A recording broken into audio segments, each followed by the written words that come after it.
Okay, not black and white and not colorful, it's sepia. Because right now I'm experiencing a mix. Even though I really wanna make it black and white, I wonder if I should. Because life is not exactly bad right now. I don't have one person or like a group of people to blame. Or not even blame. I was never blaming before. I was more so just saying what I felt and because of whom I was in that situation. Blaming has a very negative connotation, so I don't want to use that. This time, however, it's different. I don't know why I have this strong urge to make the video today. It's 4 a.m., 4:04 a.m. I should be fast asleep right now given I go to work now. I have office in the morning. I have to wake up early. But I don't know. I started sleeping, but I woke up to use the restroom, and then I have this urge. Like, I'm feeling very sad today. Oh, by the way, I would be happy to note and update you all for my medical treatment. I don't know if I actually named what I have before, but I think it would be helpful for anyone who takes testosterone injections for not bodybuilding, for medical purposes. Don't apply the gel instead. Your mind, your mental health, your hormones, they would all go in a straight line instead of going too high and too low. There is a high on the high and there is a low on the very low. You feel suicidal.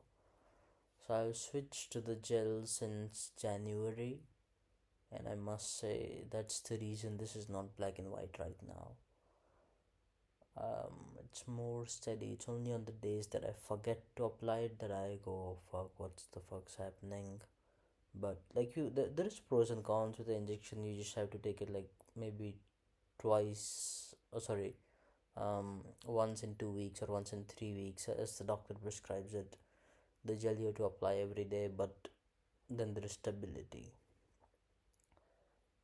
Um, Anyways, I've been pretty upset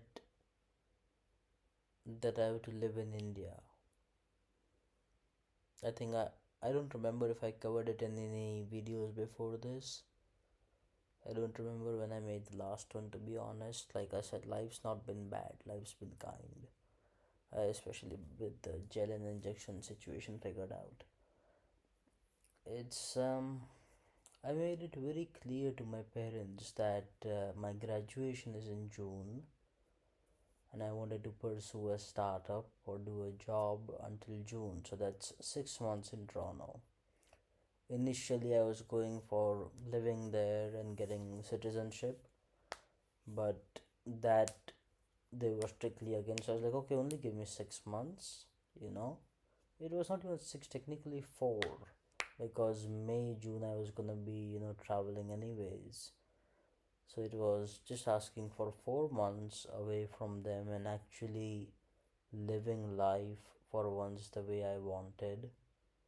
Because previously I had university, so I was a T and everything, so I had certain responsibilities. Let's say, okay, TA is still my choice, but like the university, the parents wanted me to go. I didn't want to go. That's why I went. So the choice of university was mine, but the decision to go to university in the beginning to start with, that was theirs. I told them I don't need it, and I still stand at it. I didn't need my degree. It was like the degree and the fees paid for the degree, that's a waste of money. The university experience, however, that had a lot to teach. Though in retrospect, I think there is a lot of experiences in that I would have been better off without. Like my car accident. The only reason I had the accident because I was in Toronto, and the reason I was in Toronto is because I was studying at the university, and the reason I was at the university is because they sent me. I think you get the idea. My entire suicidal thoughts and all of that is linked to me going to university. And they didn't want me to go to Japan, which is where I really wanted to go because I lived in Japan in the past. I think my life would have been significantly different had I gone to Japan. Anyways, those are things we cannot change. Now, at least. I don't have Doraemon in my life. Or access to him, at least, if he exists. I don't know, like, so I was only asking for 4 months, and they switched it up from okay, we are not saying no to come back.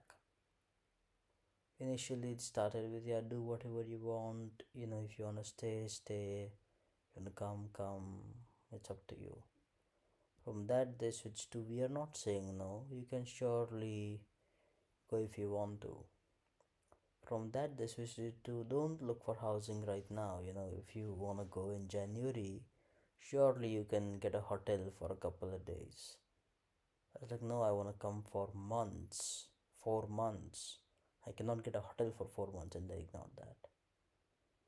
From that, they were like, okay, book a one-way ticket to India right now because you don't know when you're gonna be going back.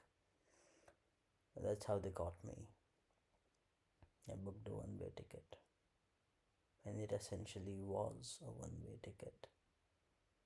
The next time I go to Toronto would be when I go to the US for work or tourism, or for when I go for my graduation. You know,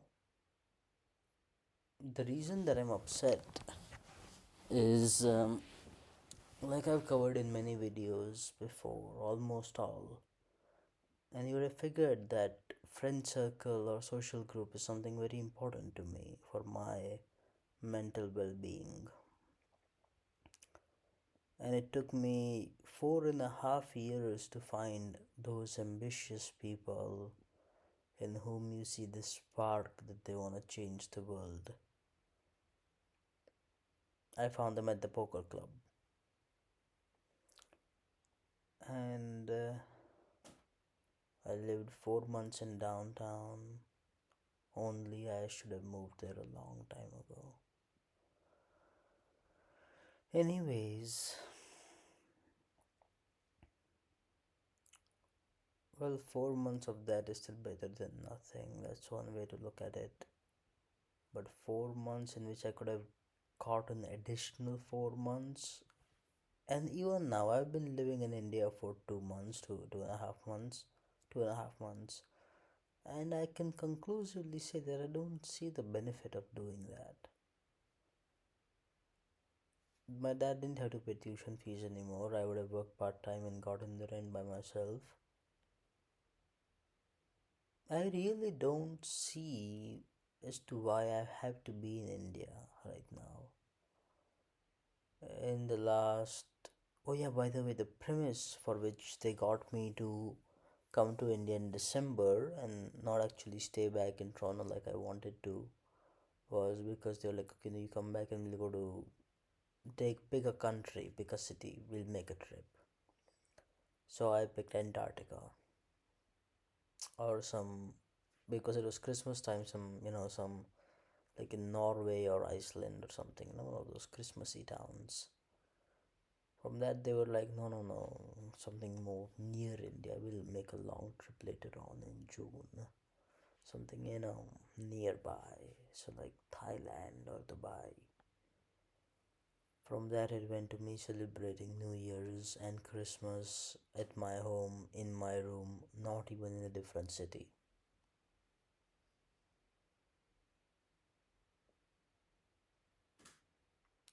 The party we threw was quite big though. My cousin brother was here, and his parents were in the US. So he got all of his friends and some of my friends, and we celebrated New Year's together. That was pretty fit though. But again, something I could have easily lived without and enjoyed New Year's in Toronto. Either with a girl who had recently broken up but happens to be a very good friend of mine, so previously there were kind of these restrictions on her from her boyfriend with meeting other males. That would have been lifted, or just with some friends that I had over there, or even alone. I don't know.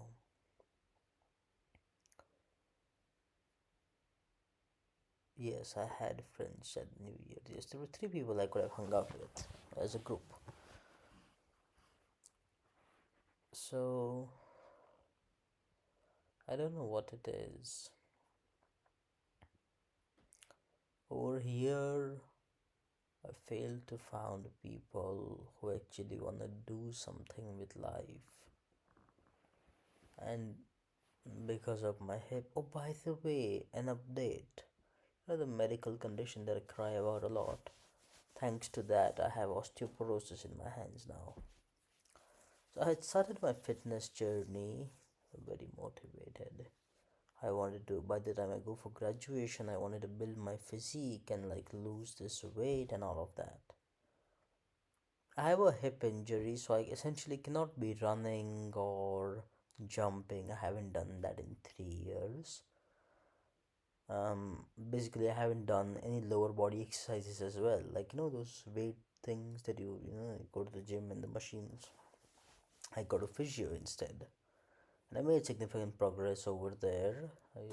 The threshold for you to be able to even think of running or jumping is to basically be able to pick up 10% or 1/10 of your body weight. So, like if I'm, let's assume 80 kilos, I'm not, but hypothetically, let's say I'm 80 kilos, then I would have to pick up 8 kgs worth of like the ankle weights on each leg, and then there are certain exercises that you do with that.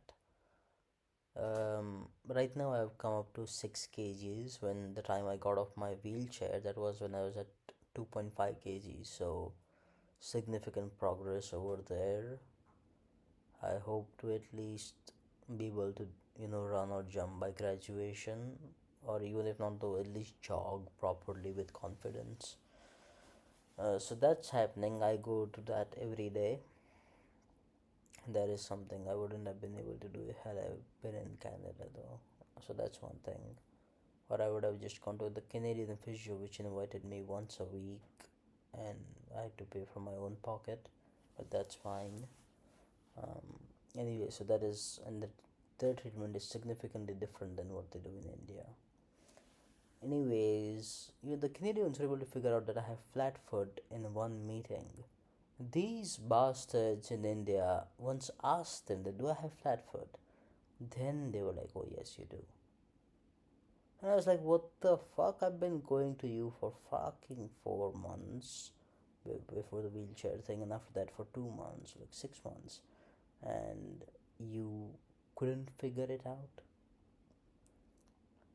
Anyways, even the gel that I applied, that was a Canadian doctor, not an Indian doctor. So I have in India the system's quick, but I have a lot more faith in Canadian doctors than Indians. Anyways,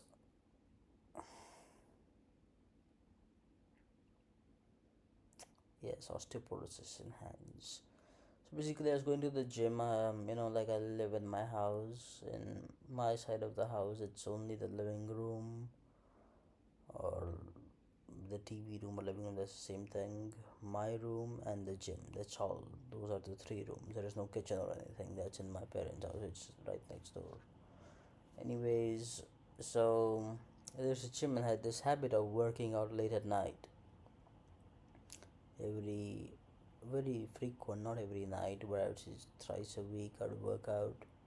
And the Canadian doctor had asked me to do a bone density test, so I got one done about 15 days into working out, and I'm making sufficient progress. I started picking up 15 kgs dumbbells to do biceps, which is big for me. I remember the time when 5 kgs was very difficult. Anyways, so I was making a lot of progress with that, and the bone density comes, and I have osteoporosis in my hands. So get this, I cannot do legs because the legs are broken. I cannot use my arms because they are weak. And without the arms, what can you? How will you do a chest exercise or like a back exercise without the use of arms? So diet is all I have, with which I can lose weight, but I can't essentially build the physique that I wanted to build. The doctors over here, they're like, take vitamin D. That's it. That's the treatment they recommended because there is deficiency in vitamin D. And they're like, I would have taken the vitamin D regardless of the bone density test. With the they know that I have osteoporosis, and they're like, take vitamin D. And that bastard, he's not a bastard per se, it's my mistake. I didn't go in person. I could have put more pressure if I was in person. But my Canadian doctor is not responding to my emails. Uh, anyways, I don't know.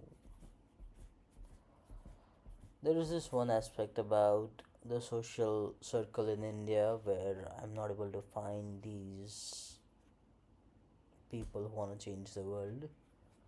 There is also this aspect that I'm going to office every day with my dad. So like, let's say I wake up at like 9 a.m. I go to office. I be with him the entire fucking day.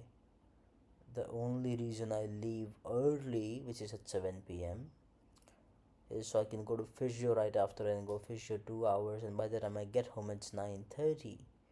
So I'm basically out of the house from 9 to 9:30, and once my physio thing is over, at that time, he's gonna like, we have work until 8 or 8:30, so like you gotta be there.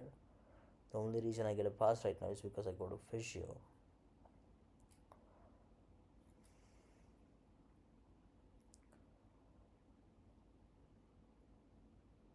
So when exactly do I have time for myself? On the weekends. On the weekends I'd wanna be alone, at least on one of the weekends. But Saturday also you have to go to office. So Sunday. And on that fucking day I wanna sleep all day and all night. So I wanna stay up all night. But sleep all day. But when you do all of this, when exactly do you have time to make friends? We need to take our time from where? Where could I get someone at 9:30 when I'm dieting? So I can't basically be eating outside, and I don't take cheat meals per se. I eat once a day. So like I try to incorporate that somewhere. Anyways, the results have been good. I did a 48-hour fast yesterday, and I reached day before yesterday, and I reached 74.5 kilos. I started off in January when I was 80. The only reason it's only been this much and not reached 70 already is because I was traveling the entire month of February. I went to Munich, Zurich, Prague for the first time. That was a father-son trip in Prague. Munich and Zurich were business meetings. I finally got to have Hans and Cluck again in Munich. I love that burger. And before that I went to Vantara, the one by Anant Ambani. That was a good experience, something I would say special to me being in India. At the same time, I could go to Vantara again sometime later on. Of course, you have to pay for it, but well, we paid this time as well. The second, another reason which actually sparked me actually going out and making this video and not waiting for tomorrow, there were two. One was this email I got. I've been getting these emails from governing council that there is this ceremony that we'd want you to attend, or there is this meeting we'd want you to attend, or there is this design thinking competition happening which we'd want you to attend, or there is the mayor coming that we would want you to meet, and I cannot go to a single one of them. I got a similar one for the one today for like the design thinking competition, like a workshop, like 2-day workshop plus competition thing. I love that stuff. It's very exclusive. There were like five universities participating in it. The second one which actually sparked this was my Fet Life.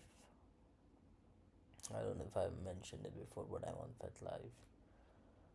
I made a good some friends over there. I think there's this one of the videos in which I said that I basically went out and said that I love you to one of the girls. That's when I was on the low of my testosterone. My injection was due on the very next day, and I was like all hormonal and everything. But how can one explain that? Anyways, so I ended up saying that, and then I basically had a mini crush on her. She was very kind to me, and I think she also, oh, we had a significant chemistry. She was holding my hand the entire time. She was hugging me, and like I saw her having sex with someone in front of me. We are at a kink party, for God's sake. That's what she came in over there for with her partner. So technically, I was the third guy. Anyways, I saw that and it kind of broke my heart because I was very hormonal, and I went out and said it to her.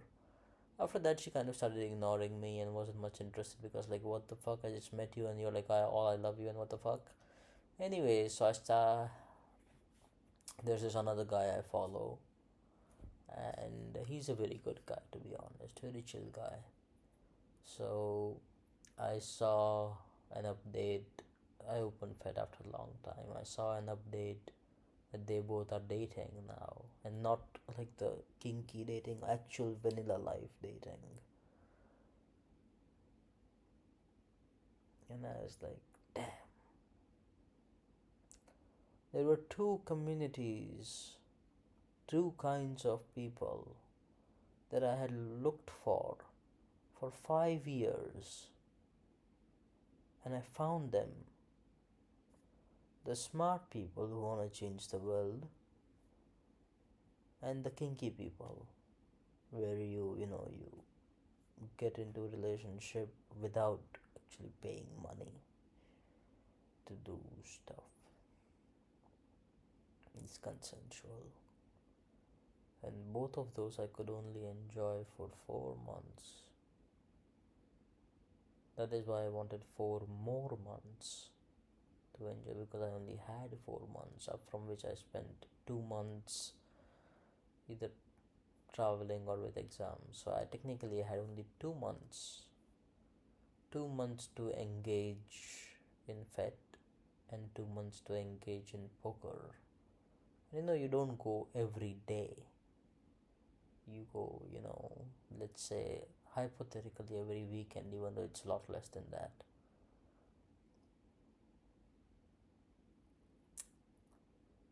So you still have like 4 or 8 times you went. I went 8 times on 8 days. I had 8 days for 5 years. The cherry on top is when I met this girl at the poker club who also was on FET. Incredibly beautiful. She's actually a model, and God knows how she said yes to actually go out with me and get into a FET like relationship. My exam ended on 16th December. She was flying out on 16th December, so I had only that 1 hour before she actually had to leave for the airport to actually be with her. I told her I'd be back in January.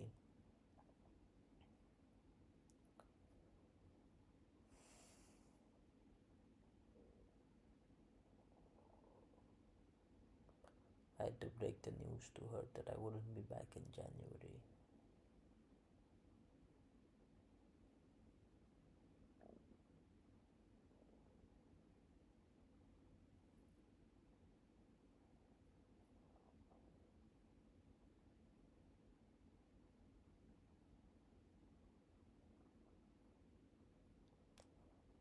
So those were the two things.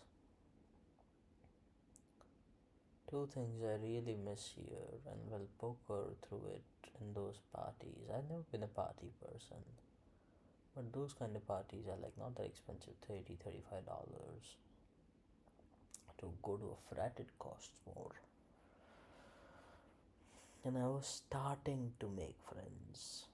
starting to warm up to the community, starting that people actually recognize me when I go there. And it's safe over there. I want to indulge into that life in India, but I almost got at the verge of being blackmailed by someone, so I had to pull out. Take a lot of safety precautions, and those people weren't just willing to provide that. So that made me realize that I cannot pursue this life in India. I first thought I could. I still always had that double doubt that there's this reputation and that's a big thing in India and all of that. But like I thought I could be discreet. Now the matter is about safety. So I definitely, cannot risk that. So I'd rather, not wait till I go abroad or Canada and not just do it in here. It's not safe in India. Then there is the poker club. I have friends who play poker, um, but they're my childhood friends. I used to go to school with them, so classmates, not friends or old classmates. They were like from when I was in nursery. I switched schools when I was in third standards. Been a while since I met them, but they are in India right now, and absolutely have not one quality which would make me think that okay, they want to change the world. Like they are the lowest tier in my entire friend circle right now, and those are the ones that play poker. In Canada, the ones that played poker were the ones who wanted to change the world that I found at the poker club. Before that, I played with people who were like just there. Of course, they weren't as useless as the Indian ones.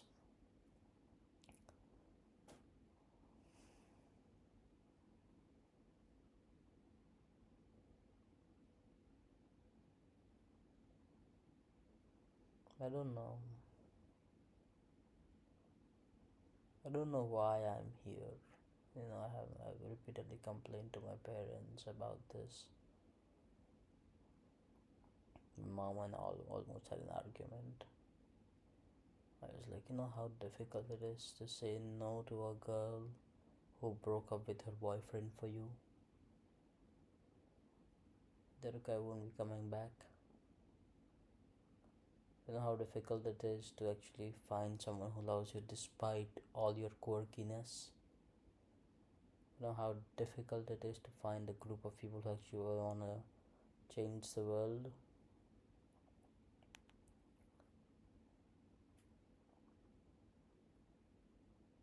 And she's like, if you've been complaining so much, go back. You've been crying around all the time, irritating us. I was like, you are frustrating me. You are the ones who got me here. I made it perfectly clear that I don't want to be in India.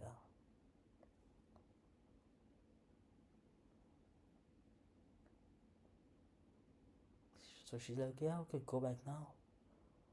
I was like, I wanted to be there for 4 months. I wanted to do a startup.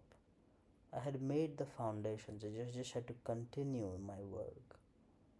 Now, if I go back, there is no foundation to continue upon. It would take me 2 months to just set up the foundation like I had in the past. That ship has sailed. And with the war going out in Iran right now, how the fuck do you expect me to fly there? It's not even safe to fly there anymore. There is, like, of course, there are ways. But you get what I'm trying to say.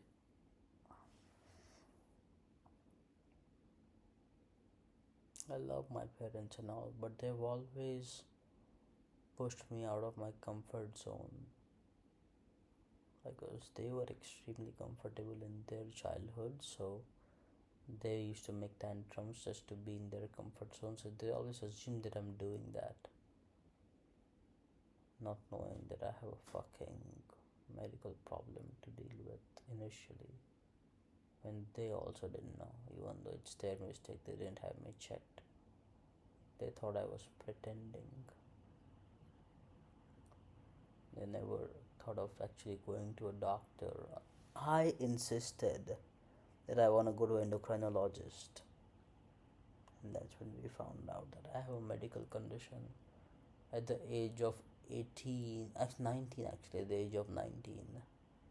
We found out that I have this medical condition. It's from birth, by the way. It's not like something you develop recently.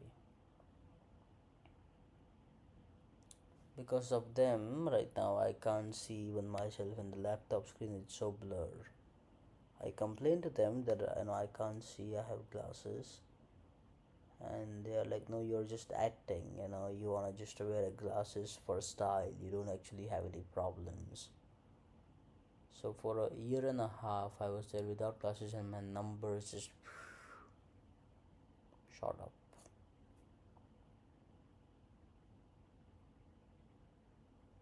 They got me back from Japan.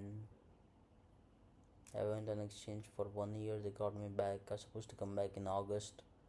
They got me back in May. Because they're like, studying is important. Enough of your exchange, come back. They didn't even let me attend my graduation ceremony over there. It was scheduled in July.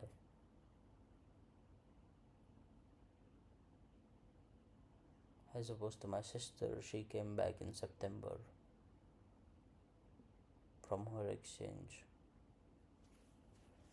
They got me back because they wanted me to study. When I had PTM meetings, my dad would fly from Vadodara to Bombay to attend those PTM meetings. And now my sister's PTM meetings, despite being in the same fucking city, he doesn't go to them. So much scolding I've received, so much I've cried over my childhood over these meetings. I got 85% in my marks in my 12th standard. My sister, on the other hand, the latest test they did, she got a 61 or 57%. And I didn't hear that much scolding. I was in India at that time. Nothing. She eats out every day, and I had to hear shit for eating out once a week. She's the younger kid, or she's the baby girl. I don't know what the daddy's princess. I don't know what the fuck. I love her too, but like, it's hard for me that there is this difference in treatment.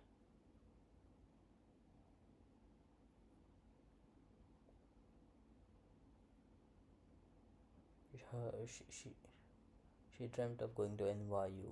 I told him it's very difficult. I told her 11th standard is it's like the I'd say most important year in your school life is 11th standard, because that's when your predicted grades are decided. She didn't take me seriously and she got a predicted of 35. She could have wasted even that 1 year she had to study. And she could have gotten like a 40, after which she could have gone to whatever university she wanted to. Of course, she wasn't aiming for Harvard, she was aiming for NYU, which is achievable at 40. With 35, nah. That ain't happening. Now, the only best university she's received is University of Manchester in the UK, which means it's a conditional admit, which means if she gets a 34 instead of 35, then she wouldn't be taken in. And she's not studying, and my parents are not telling anything to her.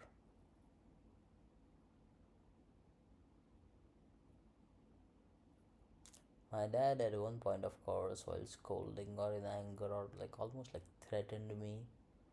Not threaten, I don't know if threaten is the right word, but he's like, if you don't get good marks, because in America, it's unconditional admit, right?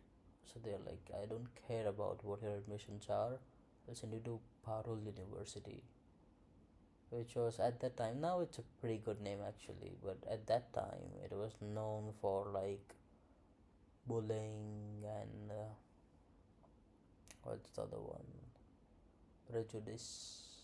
No, no, no, ragging. Yes, ragging is where they would, the stories that I would hear is that they would make you nude and sit on a glass bottle, or make you pee on the electrical fence and all such stuff like that.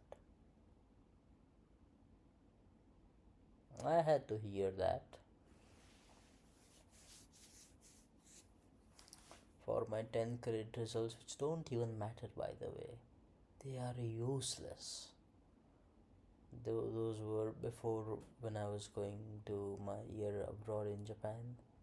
My dad's like, if I don't say good grades on this, I'll not only not send you to Japan, I'll get you out of school and put you in a public school, like in the government school where like people of sewers and stuff go there, or where my bai or like my maid's kids go.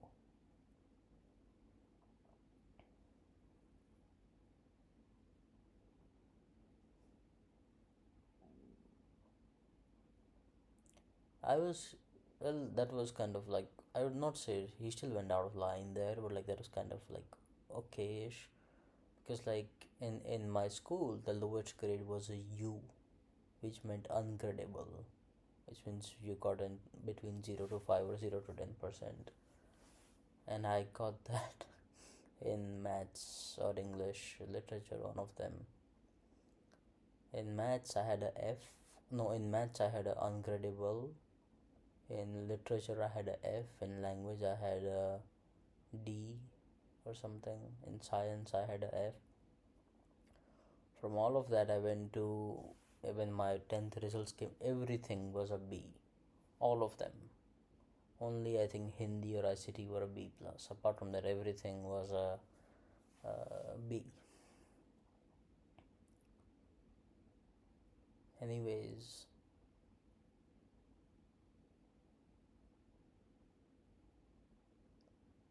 I don't know why God has brought me to India right now. I don't see the benefit right now. I went to Vantara, sure, but I can go there again.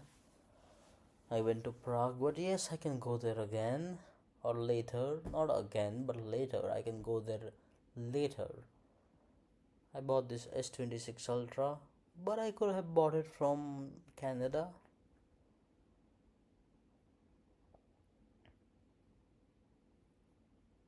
Apart from spending time with my family over here, at present I don't see any other reason for why I have to be in India.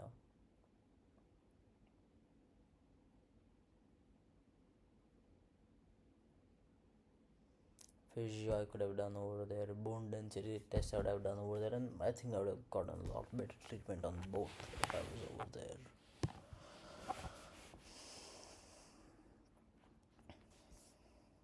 Rightly so, 4:41 a.m. now.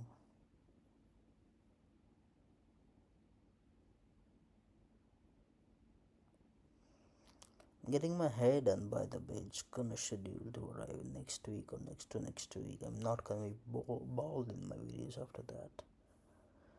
I'm just gonna put a skin over here. I would actually look handsome again.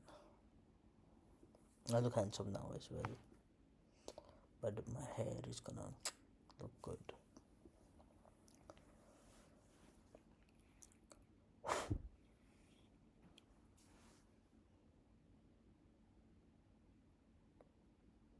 Like, am I overthinking this, or my parents are actually treating her differently and treating me differently? Or they actually forced me into coming to India?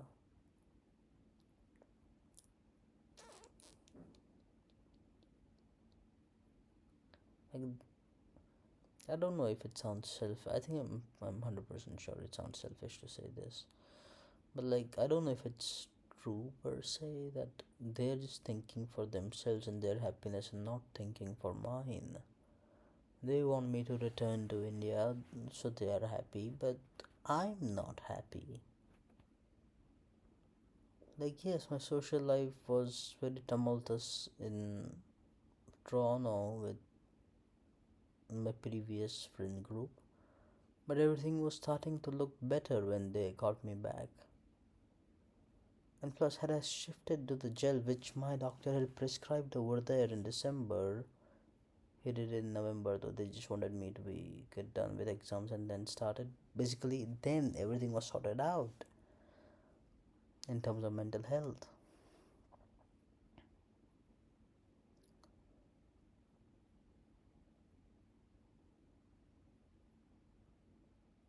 And I was committed to doing the weight loss in gym over there. It's like I already lost 5 or 6 kilos in Toronto before I returned.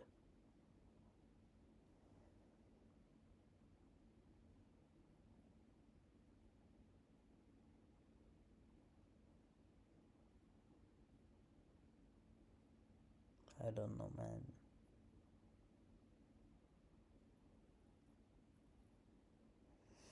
I'm over here in India getting stuck in that repetitive cycle without excitement. Go to work, go to office, come home, go to physio. Actually, don't come home, just go to physio, then come home. Go to sleep, repeat the same cycle next day.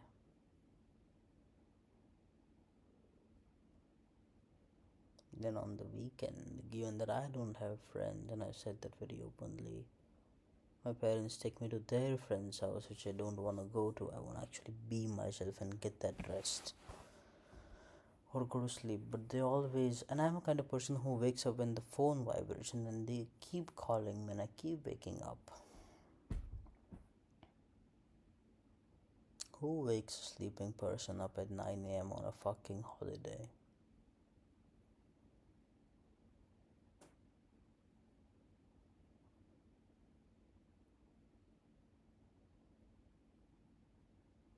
I don't know.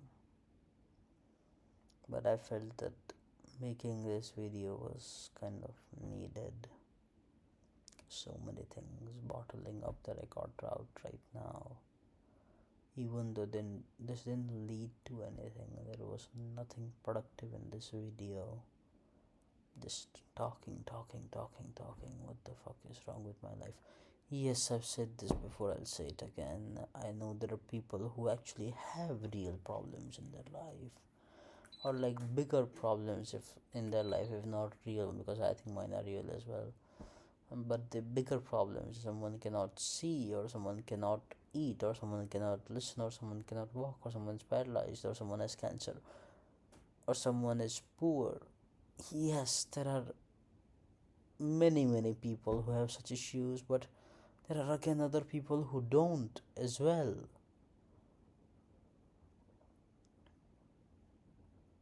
And I have this invisible battle. No one can actually see what the fuck's going on in my mind, what I go through, what are my pains, what are my sufferings. No one.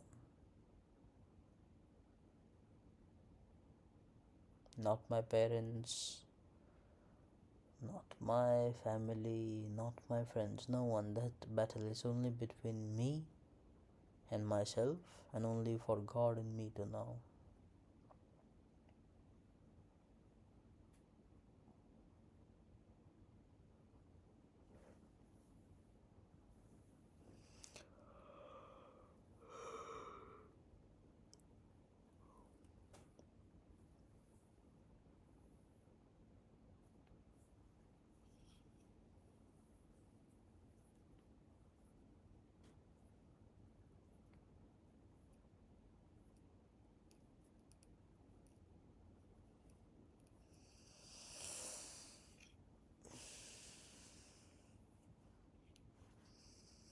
Gotten this cold that doesn't go away. On and off, I've had it for an entire 3 months in India now. 2.5, 3 months. In India, I've had a fucking cold. I lived in Toronto at minus 20 degrees and I never caught a cold. Maybe once or twice, but it went away in like a week or two. This one goes away, comes back. It's the air quality, I think. Quality of life. Yes, I don't have to fold my sheets. Yes, I don't have to vacuum my room. Yes, I don't have to cook. Although I do cook sometimes, I'm dieting. And there is only certain dishes that I like to eat which are actually healthy, which I have to make.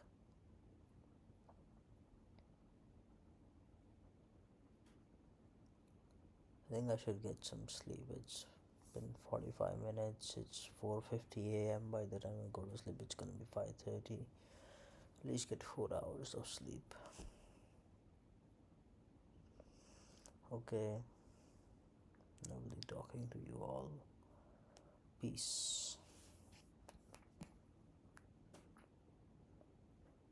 I'll wait till it's at 46, round figure.